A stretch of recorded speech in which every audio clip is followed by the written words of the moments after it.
Muito bem, pessoal. Aqui quem vos fala é o professor Felipe Castro, professor do Over College Curso, professor de Filosofia e Sociologia, e estamos aqui nesse brilhante projeto que é o TN no Enem.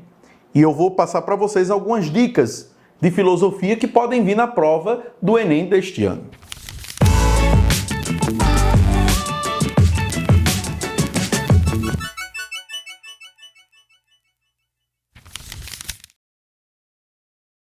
Gostaria de falar um pouco para vocês sobre filosofia grega, que também pode ser chamada de filosofia clássica. E aí é importante lembrar, nessa reta final, que a filosofia grega ela está dividida em 3 etapas importantes. A primeira etapa, chamada de período cosmológico, é justamente aí onde nós vamos ter a gênese do pensamento filosófico. É justamente nesse período onde nós vamos ter o surgimento dos primeiros pensadores, dos primeiros filósofos, os chamados physikoi em grego, físicos. Mas a palavra físico aqui não tem nada a ver com a acepção moderna da palavra, né? De física, não, enquanto disciplina. Físicos, porque eram os filósofos da physis. E aí é importante guardar esses termos. O que é physis? Physis é natureza. Então, dentro de todo esse período, a reflexão filosófica ela está voltada para a natureza. É aí que nós vamos ter o surgimento das escolas que buscam determinar o que é essa physis. Eu tenho aí a escola jônica, que é a escola formada por Tales, por Anaxímenes e Anaximandro. Tales que vai dizer que tudo é água, Anaxímenes que tudo é o ar e Anaximandro que é o apeiron, o indeterminado. Ele não fixa um elemento natural como fez os seus antecessores. Depois a escola eleata, que é a escola de Parmênides. E aí nós temos a grande figura, Parmênides, que vai lançar as bases daquilo que ficará conhecido mais tarde como uma ontologia, um estudo do ser. A escola pitagórica, formada por Pitágoras e Filolau, que defendem justamente a compreensão da natureza a partir da matemática.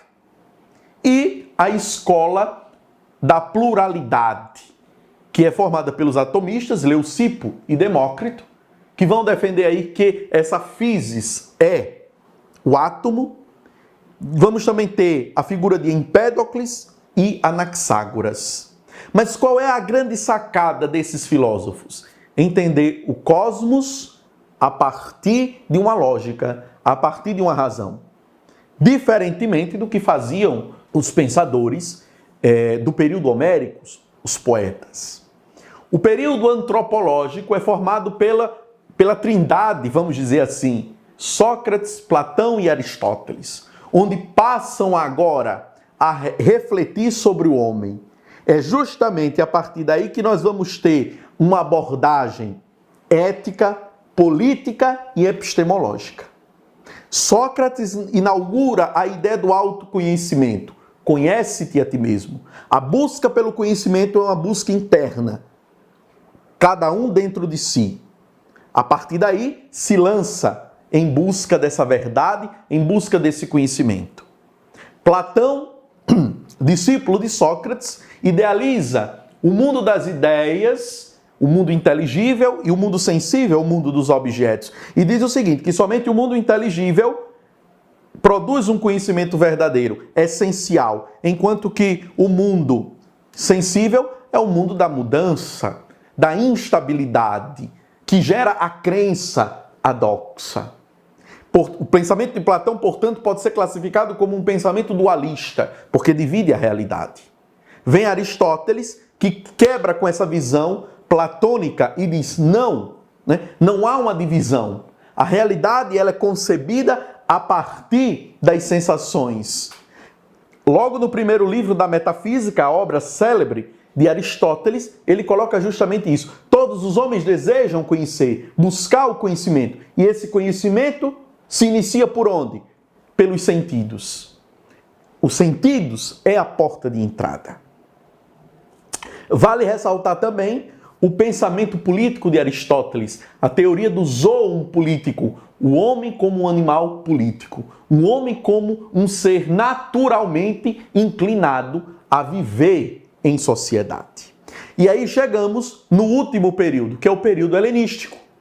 O período onde a individualidade humana ela vai ser exaltada por meio de 4 escolas importantes. O epicurismo, que diz que a busca pela tranquilidade da alma, pela tranquilidade do intelecto, se dá pelo prazer.